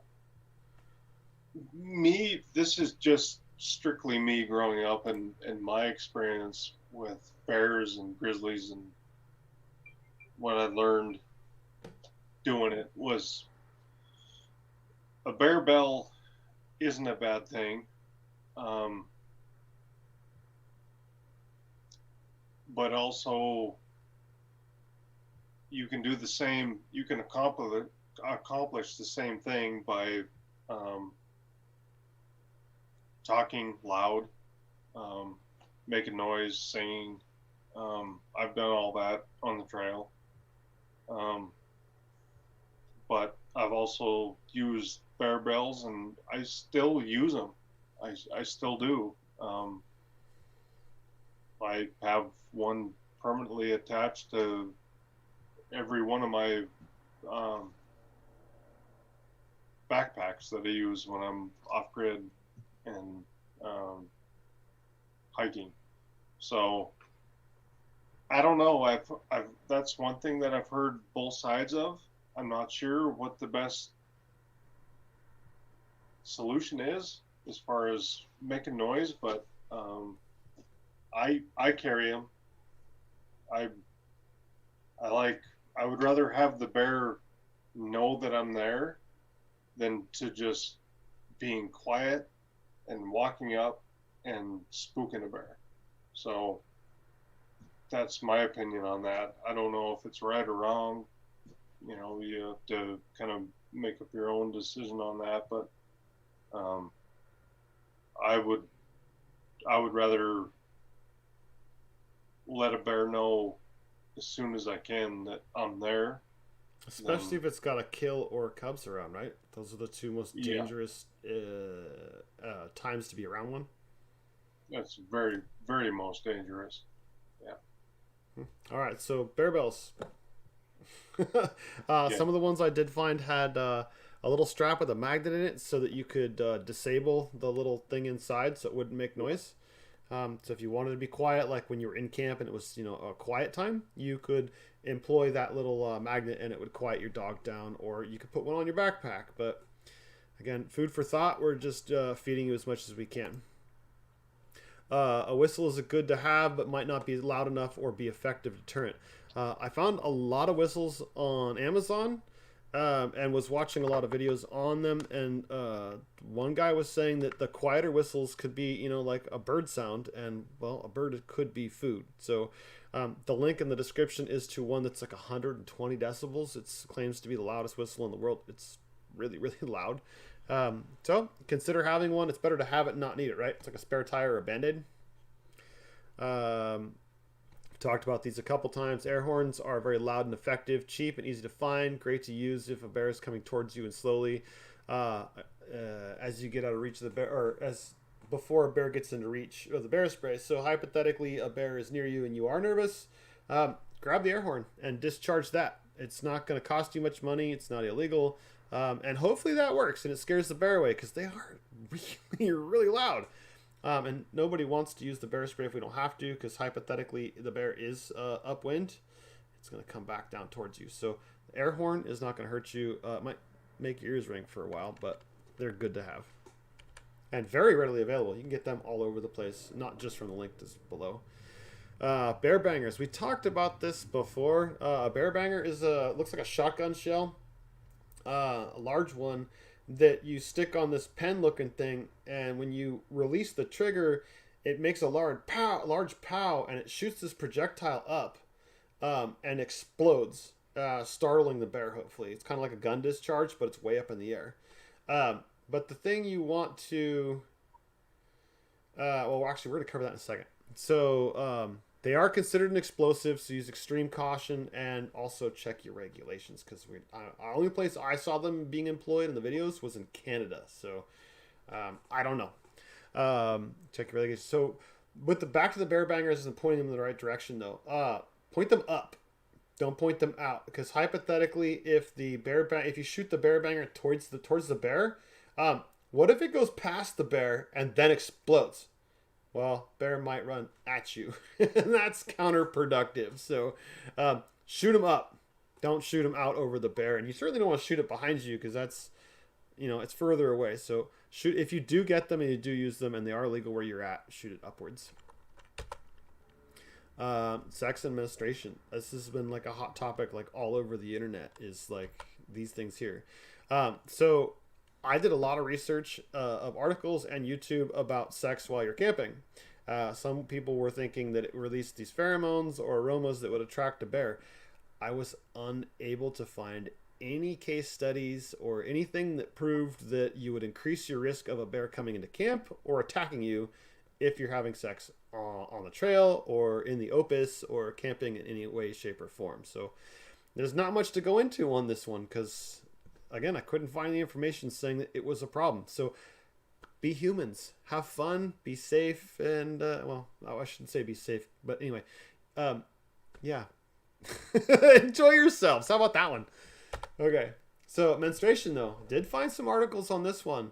Data and research indicates grizzly bears, black bears have no special attraction to menstruating humans, or the use of menstrual products. However, you don't want to leave them laying around camp. Not that anybody does, but throw them away.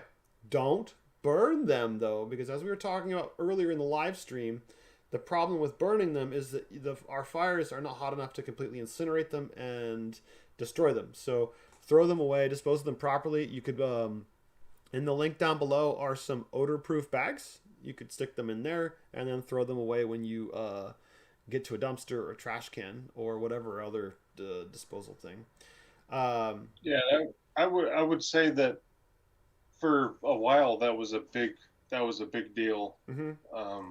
For grizzlies and hiking was, I don't know who put out the article that it was a big deal, and it turned into a huge thing about hiking and backpacking when you're menstruating, and it turns out that is not there has been no factual evidence that is true. So, yeah. Yeah, there is a link in the description to an article from Yellowstone National Park that actually goes in and talks about that in greater detail, but also talks about the different statistical examples of people getting attacked, and one of the highest was people being out in the backcountry. You were more likely to get have a problem with bears than you were, or bear attack than you were into camp. But from what I also understand is camping while women are menstruating is more of an inconvenience than a hazard. So treat disposable menstruating products the same way you would food-related trash, by sealing into a bag as or a smell-proof bag as possible. Again, link in the description if you want to check out the smell-proof bags. Use unscented hygiene products. Baby wipes can be helpful and must be packed out with all the other food trash. When you're camping, don't bury baby wipes, and that goes for it all goes into the trash. And again, there's in the description, I think one of the first things is unscented wipes. So when you're cleaning, whether that be after going number 2 or after taking care, I don't have much experience with menstruating products, so forgive me as I'm kind of at a loss of words here and stumbling. Just keep it clean, consider it like food, throw it away. Tampons can be burned, but of course, so we just talked about this, don't burn them. All charred food remains and hygiene products must be removed and stowed and packed out with your trash. Pack it in, pack it out. Again, we're going to be beating around the bush if we cover this whole burn thing again. And we talked about this too. Burning trash creates a strong odor that may attract bears. So if you throw your T-bone steak or what's left over in the trash, that aroma might carry for miles and actually attract bears as opposed to deter them because you're thinking, well, it's going to burn up. Not necessarily. Sometimes that neighbor has a really delicious barbecue going. And you go, man, that's tasty. Same thing when you throw the T-bone or the chicken scraps in the fire. Excuse me. Treat unused reusable menstrual products similar to the utensils. Wash. Okay, so reusable. So I think they have like these period cups and whatnot. Again, this isn't my forte, so I'm kind of going off what's on here. Keep them clean. Rinse them promptly. Put them in a smell-proof container when you're done. Wash your hands and wipes exterior storage containers for use. So again, like we were talking about with the storage containers, once you put the products in there, wipe them down to remove any odor that might be deposited while you're inserting them. I've seen some people take the Ziploc bags and actually take the zipper part and fold it back over so that when you're putting food in there, it keeps the outside of the bag protected, but also keeps the zipper clean. And then when you can fold it back over and zip it shut. So that would be a technique to consider using if you're pouring something in there or putting something in of whatever else in the Ziploc, keep it clean. I did read an article where they actually put human blood, menstrual blood, and then a unused tampon in with bears, and they found they were not attracted to any particular one. So just thought I'd throw that out there. But again, in the description is a link to a very in-depth article from Yellowstone National Park if you want to check that So we've pretty much covered all the slides, Adam. That's the last. Well, this is the previous one. We've been through all of them. I don't know what other things you want to talk about. If anybody's watching in the chat, if you haven't seen the beginning of the show, it will be live on YouTube, or not live, but it'll be available to watch anytime on YouTube forever and ever. If you have any questions or comments, now's a great time to throw them in the comments so we could talk about that. I would also request that if you can, hit the like button. It would mean a lot to me. So, Adam, let's chat for a minute or two here and see if anybody throws anything in here. Is there anything else we've missed, or their website you want to show, or? No, I think we've got everything covered.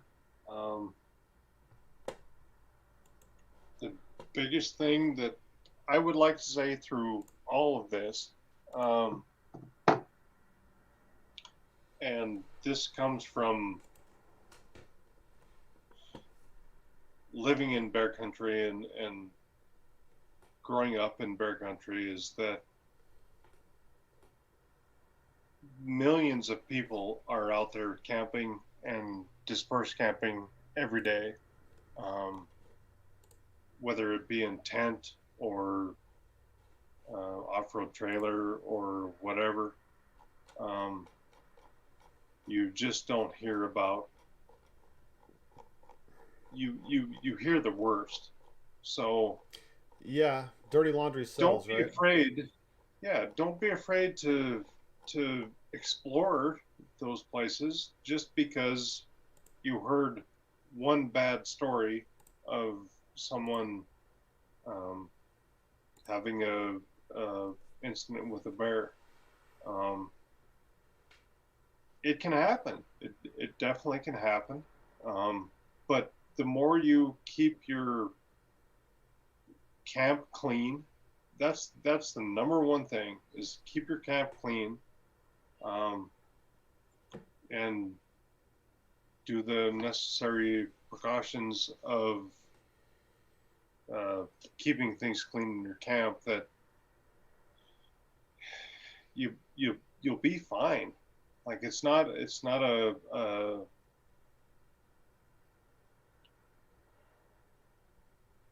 bad thing to go into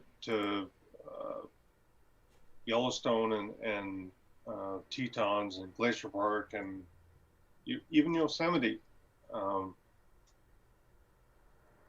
to take your Opus into those places, because that some of those places are some of the coolest places you'll ever see. But if you're afraid to do it, it's going to limit you. And I have a healthy fear of bears, which is a grizzly on my arm,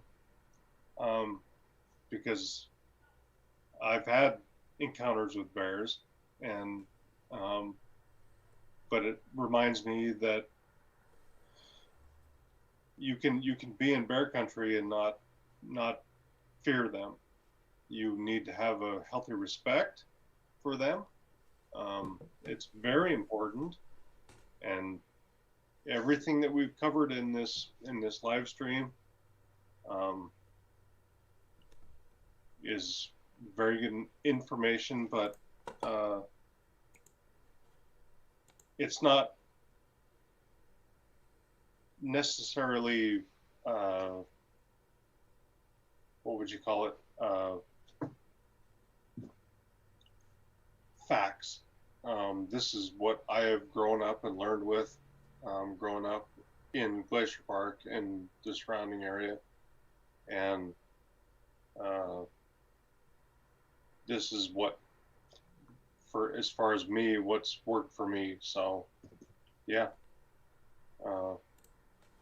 don't be afraid. Get out there and do it. But take the precautions and you'll be fine. And again, I've talked about, again, broken record, sorry to use that phrase 100 times. National forests, they're great places to go, and the bears are less likely to come into camp. There's some beautiful places. They're not Yellowstone. They're not, they're not Yosemite.